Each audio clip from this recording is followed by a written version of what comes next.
abrirem a palavra do Senhor no livro de Gênesis, último capítulo de Gênesis, Gênesis 50, no versículo 20. Glória a Deus. Gênesis 50, versículo 20. Enquanto os irmãos abrem a palavra, quero agradecer ao pastor David, a Sheila. Trago um abraço do pastor Gelson para vocês. Estamos debaixo da bênção dele. Tudo para a honra e glória do Senhor, amém? Amém. Gênesis 50, versículo 20 diz assim: Vós bem intentastes mal contra mim, porém Deus o tornou em bem, para fazer como se vê nesse dia, para conservar em vida a um povo grande. Amém? Senhor nosso Deus, o nosso Pai, nós te louvamos, te engrandecemos. Eis-me aqui, Senhor, para fazer a tua vontade, Pai. Para que o Senhor fale com a tua igreja, Senhor. Eu sou só um instrumento seu, Pai. Faz o teu querer nesse lugar, Pai. Abençoa cada um que está aqui nessa noite, em nome de Jesus. Amém? Os irmãos podem se assentar. Essa história da Bíblia fala a respeito de José. José era filho de Jacó e ele tinha mais 11 irmãos. Os irmãos, a maioria, se não todos, devem conhecer a história de José, amém? José ele teve um sonho. Deus deu um sonho para ele. E José era o filho preferido de Jacó. E Jacó demonstrou isso dando uma túnica colorida a ele. E era diferente dos seus irmãos. E os seus irmãos tinham ciúme dele por isso. Ele era o filho mais jovem, o filho da velhice de Jacó. E os irmãos dele sempre intentaram mal contra ele. E um dia eles estavam num determinado lugar e Jacó enviou a José para ir até seus irmãos, ver como eles estavam e trazer notícias deles. Ele chegando lá, os irmãos dele tentaram mal contra ele e primeiro colocaram ele dentro de uma cisterna, arrancaram a túnica dele e queriam matá-lo. Porém, um deles se levantou, Rubem, e falou assim: não fiquemos com a mão cheia de sangue pelo nosso irmão. Como vamos chegar diante do nosso pai e dizer que ele morreu se nós mesmos vamos o matar? Então vamos vender ele como escravo. Isso eles fizeram. Venderam Jacó para os midianitas como escravo, seu próprio irmão de sangue. Depois disso, levaram ele para o Egito. Potifar comprou ele. Só que Jacó ele era abençoado por Deus. E ele tinha um sonho e tinha uma palavra que Deus tinha dado para ele. Na casa de Potifar, tudo que Jacó colocava a mão prosperava, porque a palavra do Senhor estava com ele. Os irmãos dele chegaram e contaram ao pai que uma besta fera tinha atacado, levaram a túnica cheia de sangue do cabrito que eles mesmos mataram, para contar a mentira deles para o pai. Só que, irmãos, todo mal que fazem na sua vida, você não deve retribuir com o mal, porque a nossa justiça é o Senhor. Aleluia. E por que eu comecei com esse texto? Porque tudo aquilo que as pessoas intentam contra a nossa vida, tudo aquilo que as pessoas intentam contra a igreja do Senhor, existe um Deus que é soberano sobre nós. E Ele é especialista em tornar o mal em bem. Eu tenho certeza que cada um de vocês aqui já teve alguém que perseguiu. E se você é cristão de verdade, sempre alguém vai te perseguir. E eu vou dizer mais. Satanás ele não vai usar um lá de fora.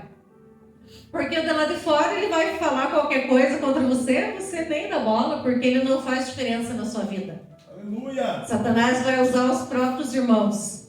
Muitas vezes a nossa família de sangue, muitas vezes a nossa família da fé. E como nós agimos diante disso? Como nós nos comportamos quando nós somos injustiçados? Quando nós somos magoados, maltratados, quando as pessoas querem muitas vezes até nos matar. Aleluia!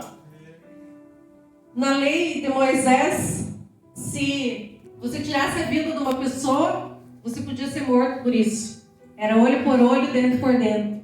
Mas quando Jesus veio, ele disse que se você chamasse seu irmão de tolo, se você pensasse ou falasse mal dele, você já estava matando seu irmão. Você já é um assassino. Então nós temos na nossa língua a bênção e a maldição. Eu sempre digo isso. Quando eu acordo de manhã, eu tenho duas opções. Eu decido se eu sou usada por Deus ou se eu sou usada pelo inimigo. Porque se você não é usado por Deus, se você não consagra a tua vida a Deus, logo de manhã, no primeiro momento, como a irmã falou ali, o nosso primeiro momento da manhã deve ser Deus. Se nós não nos colocamos à presença de Deus de manhã, se nós não nos revestimos da presença de Deus durante o dia, Satanás vai nos usar. Porque é uma linha muito tênue entre ser usado por Deus e usado por Satanás. Nós vemos esse exemplo na Bíblia, em Mateus e Pedro.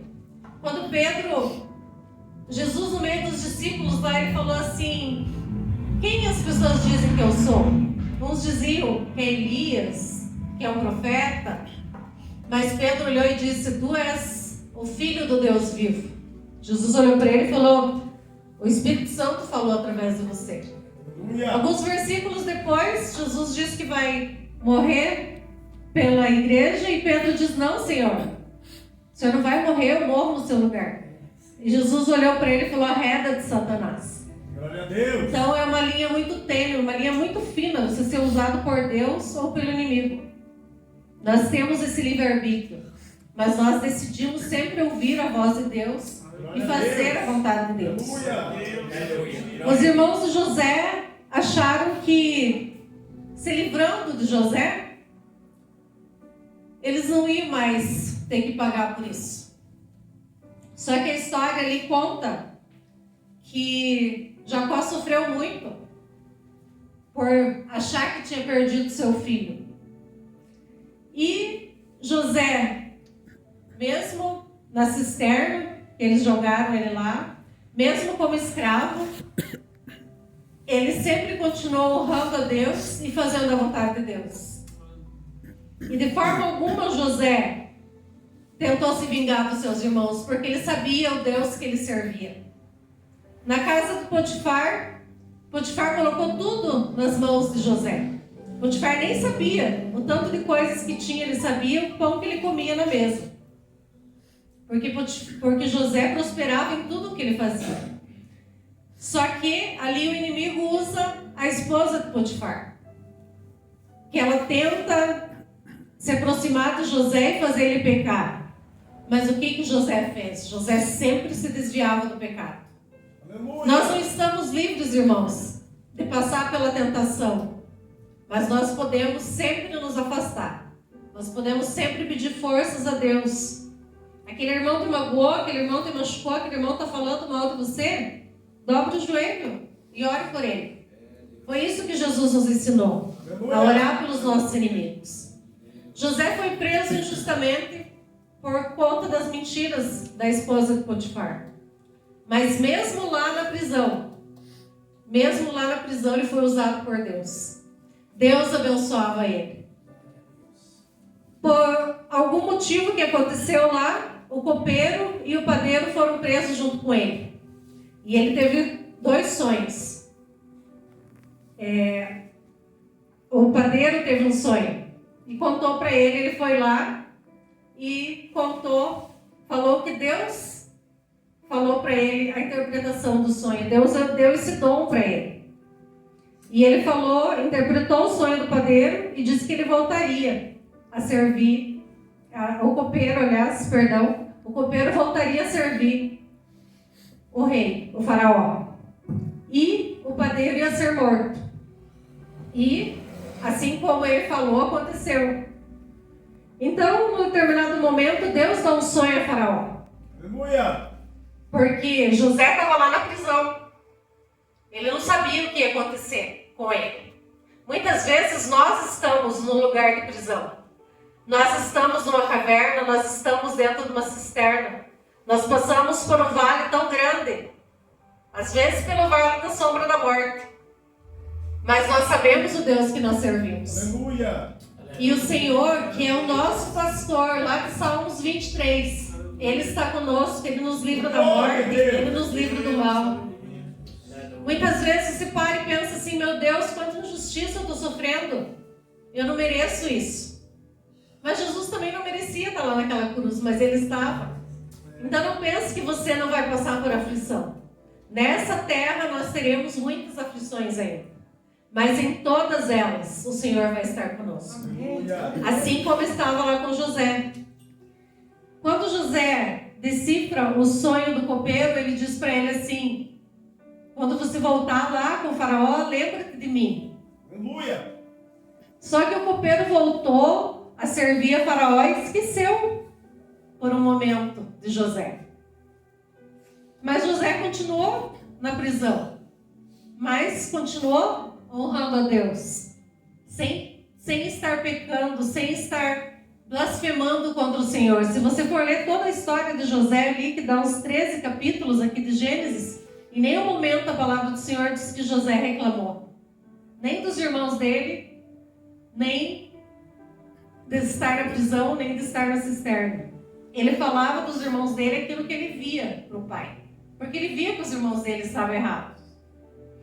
Muitas vezes nós somos assim, nós queremos ajudar os nossos irmãos e muitas vezes nós falamos aquilo que ofende os irmãos. Aleluia. E muitas vezes as pessoas amam você pelo que você é, pelo jeito que você é, pela tua personalidade, pelo que você fala. E outras pessoas te odeiam pelo mesmo motivo. Glória a Deus. Quem nunca sentiu isso, irmãos? Nós que vivemos a vontade do Senhor, nem sempre nós vamos agradar as pessoas. Porque o nosso primeiro intento é agradar o Senhor. Só que o copeiro se esqueceu de José, mas Deus não esqueceu dele. Deus não se esquece de nós, irmãos. Muitas vezes nós precisamos passar por um processo difícil, como José passou.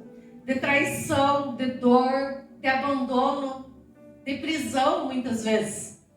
E as pessoas vão olhar para nós e vão nos julgar, vão dizer, mas aquela irmã está pecando porque ela só passa a luta, nunca acaba a luta na vida dela. Só que um dia a luta acaba, irmãos. E um dia o Senhor honra a nossa obediência. O Senhor honra a nossa adoração mesmo na luta. O Senhor honra a nossa perseverança. O Senhor honra os nossos lábios que não murmuram contra Ele. Mesmo na dor, mesmo na perda, mesmo na prisão. E um dia o Senhor se lembrou de José. E deu a Faraó um sonho. Os irmãos conhecem a história. Ele sonhou com as vacas gordas, as vacas magras. E nenhum dos sábios do reino sabia interpretar aquele sonho. Porque só quem tem esse dom é Deus. E Ele dá a quem Ele quer. Amém? Aleluia. E aí o copeiro lembrou, ele falou assim, mas tem alguém lá na prisão, um rapaz chamado José, que interpretou meu sonho e aconteceu exatamente como ele interpretou. Também interpretou o sonho do padeiro e aconteceu exatamente como ele interpretou. O faraó disse, chama ele lá então. E ele veio, o faraó conta o sonho e ele não diz que ele interpretou o sonho. Ele diz que ele vai pedir o discernimento a Deus. E Deus dá esse discernimento a ele. E ele conta que vai haver um período de fartura e um período de escassez. E Faraó viu tanta sabedoria nele que ele ultrapassou todos os sábios que tinham ali no reino de Faraó.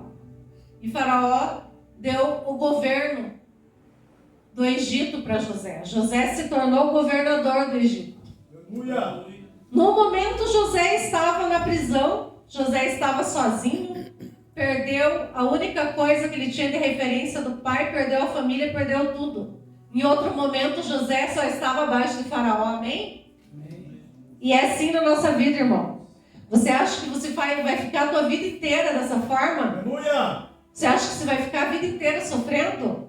Você não vai ficar a vida inteira sofrendo. Você tem um Deus, e se Ele te deu um sonho, se Ele te deu uma palavra, na hora certa Ele vai cumprir essa palavra na tua vida. Então, Deus deu a sabedoria para José, e José teve a estratégia e fez tudo aquilo, armazenou durante o tempo de fartura, foi armazenando, porque ninguém sabia que ia haver aquele tempo de escassez. E esse tempo de escassez foi tão grande que chegou a Canaã. E chegou a Jacó e os irmãos de José. A ponto de um dia Jacó chegar e falar para os filhos dele ir até o Egito para comprar o trigo, porque senão eles iam morrer. Eles tinham dinheiro, mas eles só podiam comprar lá, porque lá tinha armazenado. E Jacó manda os irmãos de José ir até lá. E no sonho, seus irmãos lembram? José dizia que no sonho dele ele via o sol e a lua e as estrelas se prostrando diante dele. Quando ele contou o sonho, irmãos, até Jacó, que era o pai dele, falou: por acaso eu e sua mãe vamos nos prostrar a ti nessa terra? Aleluia. Muitas vezes o seu pastor não vai entender o seu sonho. Muitas vezes o seu líder não vai entender o seu sonho. Mas não é porque eles não querem, é porque Deus às vezes não permite. Glória a Deus. Porque a igreja, o pastor, os nossos líderes, eles são colocados na nossa vida para nos moldar. Muitas pessoas aí fora dizem que eles são a igreja, que eles não precisam de pastor, que eles não precisam dizimar, que eles não precisam congregar. Só que não foi isso que Jesus nos ensinou. Jesus deixou a igreja é a noiva de Cristo. Aleluia. E como que nós vamos ter um relacionamento com o corpo de Cristo sem ter um relacionamento com a cabeça que é Cristo? Eu ouvi esses dias uma cantora famosa, ela tem uma palavra de sabedoria, e no podcast ela falou que as pessoas por aí estão andando com a cabeça de Cristo decepada, porque elas deixaram o corpo de lado. Elas acham que andar só com a cabeça de Cristo já está. E não é assim, irmãos. Viver em comunhão com os irmãos é a forma como Deus nos molda. Porque nós só conseguimos enxergar os nossos erros quando os outros nos apontam. Aleluia. Muitas vezes nós estamos fazendo as coisas erradas. Glória a Deus. E o irmão Augusto falou isso. Ele estava pensando em desistir. Quem falou para ele que não era para ele desistir? Alguém que estava do lado dele, a esposa, com a sabedoria que Deus deu para ela. E assim são o nosso pastor e os nossos líderes. Deus usa eles para apontar os nossos erros, para nos moldar, para nos lapidar. E foi assim, irmãos. Até Jacó, que amava José, duvidou do sonho dele. Muitas vezes o teu sonho vai parecer absurdo. Ah, mas eu quero ser isso, eu quero fazer aquilo. Muitas vezes é uma faculdade que você quer fazer. Ah, mas eu quero fazer medicina, mas eu sou pobre, eu ganho pouco. Mas se Deus colocou esse sonho no teu coração, Ele vai te usar nesse lugar, Ele vai te usar no hospital, Ele vai te usar no posto de saúde para abençoar outras vidas. A palavra de Deus diz que muitos são chamados para pastor, para profeta, para mestre, mas também muitos são chamados porque nós não somos cristãos somente dentro da igreja. Nós somos lá no supermercado onde você trabalha, lá na clínica onde eu trabalho. Eu falo de Jesus, a oportunidade que eu tenho, eu falo de Jesus. E muitas vezes as pessoas não precisam nem ouvir você falar, só a tua vida já é a pregação que você precisa levar naquele lugar. Aleluia. José foi fiel a Deus em todos os momentos. Por isso ele colocou. Deus colocou José, não foi Faraó que colocou ele lá. Deus incomodou Faraó. Deus preparou toda aquela situação. Irmãos, o lugar que você vai chegar, você não depende de homens. Você não depende de mendigar as coisas para os outros. Você depende de dobrar o teu joelho no chão, orar a Deus, pedir direção de Deus e obedecer a palavra de Deus.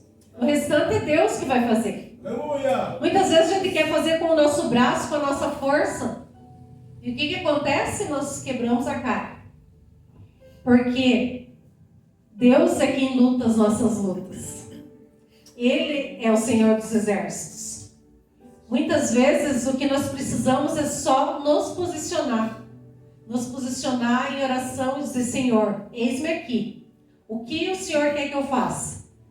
E ele vai responder, o Senhor nunca nos deixa sem resposta. E ele respondeu na vida de José.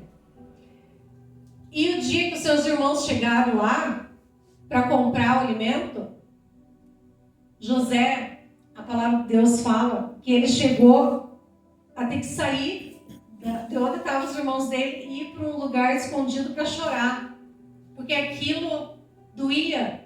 Não que ele tinha remorso, que ele tinha raiva, mas ele sofreu com aquilo. E ele se emocionou em ver os irmãos dele. Só que Benjamim, que era o mais jovem, não foi. E José cria uma estratégia lá, não se revela aos seus irmãos e manda que seus irmãos tragam o irmão mais novo.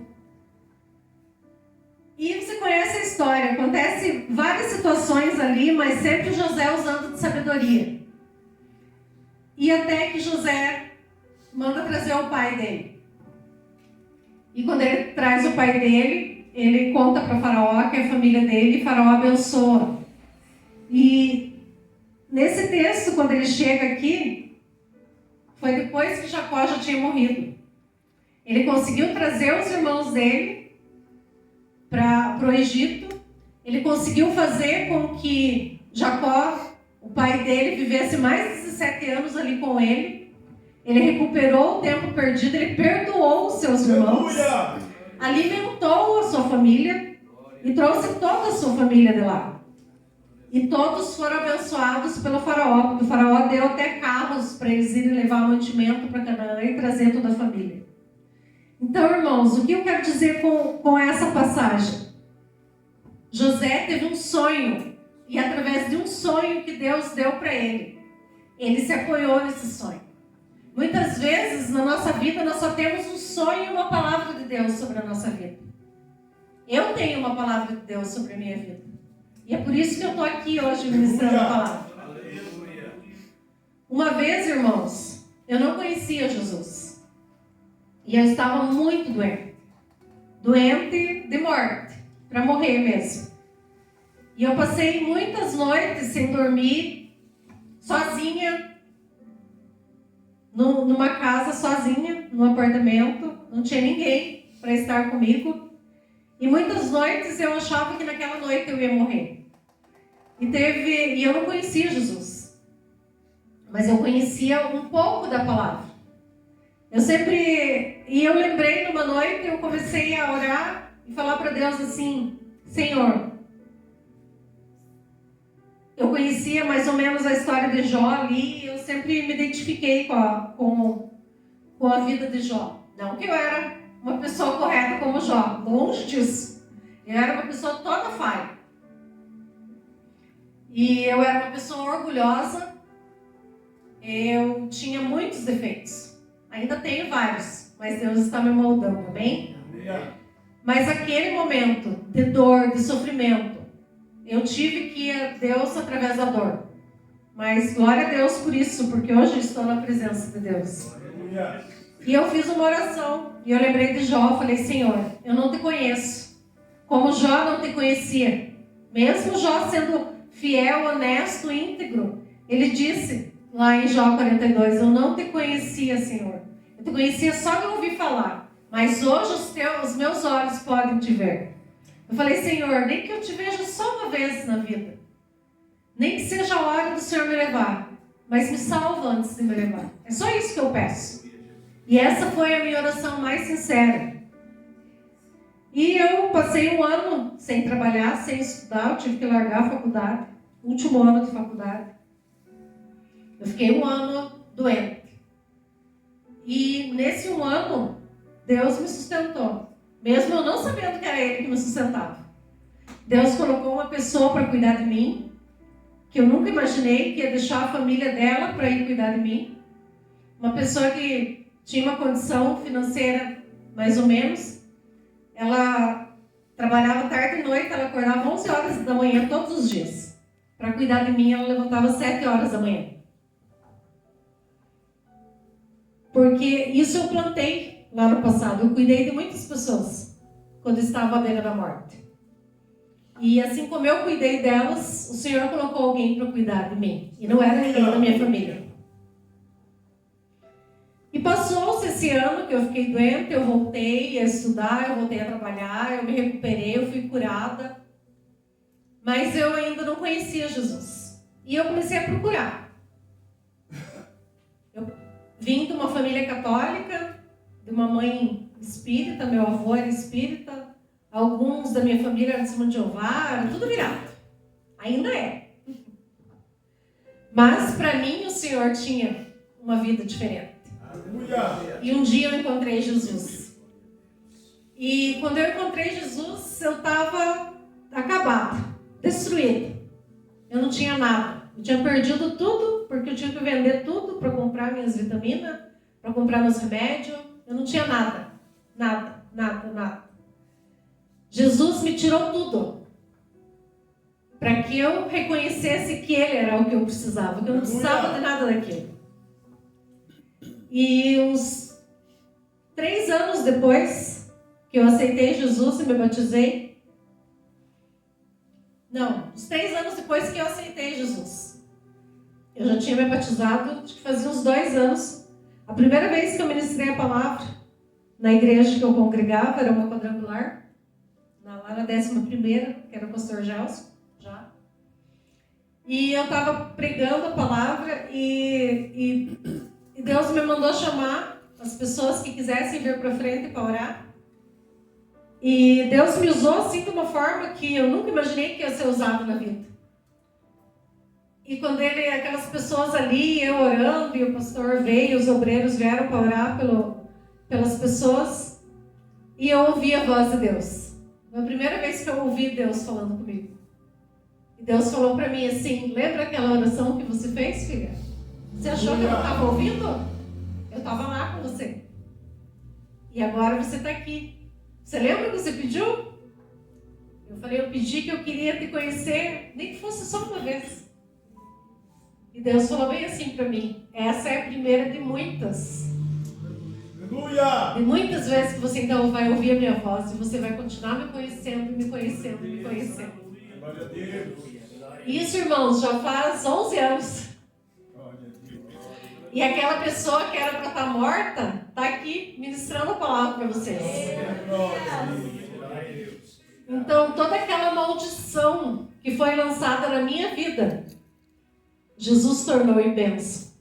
Assim como Ele fez com José. Por isso eu me identifico na história de José. Então, José teve um sonho. E Deus tinha um propósito. Glória a Deus. Você pode ter só um sonho hoje, só uma palavra de Deus, mas Deus tem um propósito na tua vida. Porque no sábado à noite, com esse frio, que você podia estar lá na tua casa, quentinho, tomando um chocolate quente, assistindo TV, você está aqui, porque Deus tem um propósito na tua vida. Porque Deus tem algo a fazer na tua família. Na minha família, eu sou a única que é cristã. E Deus já mudou tanta coisa na minha família por conta da minha vida. Aleluia. Você imagina que de uma pessoa que era do mundo, que podia estar morta hoje, que fizeram tanta coisa para que eu ficasse naquele estado, as pessoas foram tão más comigo. Eu fui traída de todas as formas que vocês podem imaginar, assim como José foi traído pelos seus próprios irmãos. Mas Deus, Ele é especialista, como eu falei no começo, em tornar o mal em bem, em tornar maldição em bênção. Aleluia. Então, tudo aquilo que você está vivendo hoje na tua vida, que você acha que é maldição, que você acha que talvez você seja culpado, ou que tua família é culpada, ou que alguém fez, não importa, irmãos. Deus pode, de repente, numa palavra, transformar tudo isso em bênção na tua vida. Amém? E eu quero assim que os irmãos, se o pastor permitir, se coloquem em pé agora. Eu quero fazer uma oração.